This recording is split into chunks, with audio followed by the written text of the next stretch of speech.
The Cavaliers talking after one or two little comments by Phil Jackson. I mean, he is obviously affected. This is his first playoff series ever.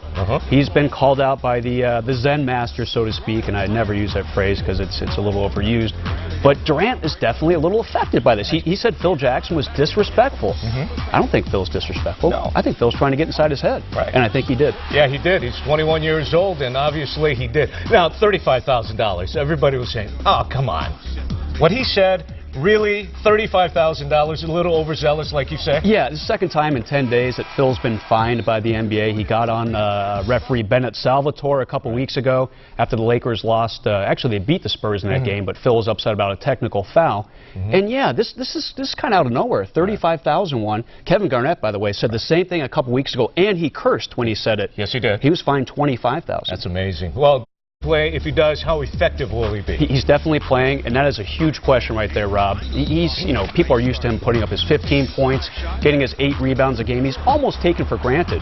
People almost criticize those numbers. Those are pretty good numbers. Sure, I would have been very happy in high school to have those numbers. But 15 and 8 is pretty good, and he played 30 minutes as well. Right. No way he comes back and plays 30 minutes tomorrow. Probably in the 20, maybe high teens, early 20s range. It's going to take him a while. This is a guy who traditionally needs some time when training camp starts to get into shape, and he's going to need some time now. It might take him until the round of second or third round to get there. Before that Boston series, or after the Boston series a couple of years ago when the Lakers lost to the Celtics in the finals, people were saying power soft. Now, on your measuring stick of toughness, where is he at now? You know, Phil Jackson just a month or so ago said that Powell was soft. And I believe it was after that Oklahoma City game where the Lakers lost by 16 or 18 points in Oklahoma. The thing about Powell, he's a finesse player. He's not going to change his ways. I will say this, though. In last year's playoffs, he really toughened up, especially in that Denver series, Western Conference Finals. He took what Kenyon Martin was throwing at him.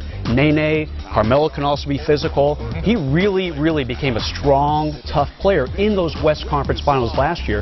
He might need to do it again this year, especially if they get to the finals and play a tough Cleveland team. All right. Okay. Mike, good job. We're going to take another break. Still ahead, we'll have more from Kurt Sandoval at Laker practice in El Segundo. And how will the Lakers try to stop the Thunder's Russell Westbrook? We'll answer that question coming up next.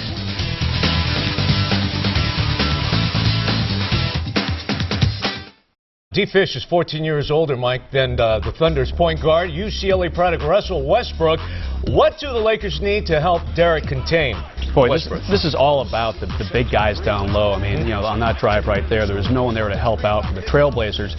You've got to get Andrew Bynum very quickly again. He hasn't played in a month. You've got to get Andrew Bynum to help out. What happened there? Andrew got stuck in the middle there, kind of in a gray area. He's got to be more committed, really jump out on the pick and rolls, really try to get a body on him, block a shot. I mean, Russell can just, he can just run up and down the court all day. Pretty athletic guy. Yeah, and Powell, again, we talked about Powell being physical. He's got to close down whenever Russell gets past Derek or one of the other Laker guards and put a body on him, throw a little muscle into it. When he was playing at UCLA, he only played one full season under Ben Howland. Then he came out for the NBA draft, and I was wondering, is he really ready? But look, he looks like one of the quickest guards in the NBA, and one of the things that they talk about Derek Fisher not being able to keep up with some of the quicker guards, but how does D-Fish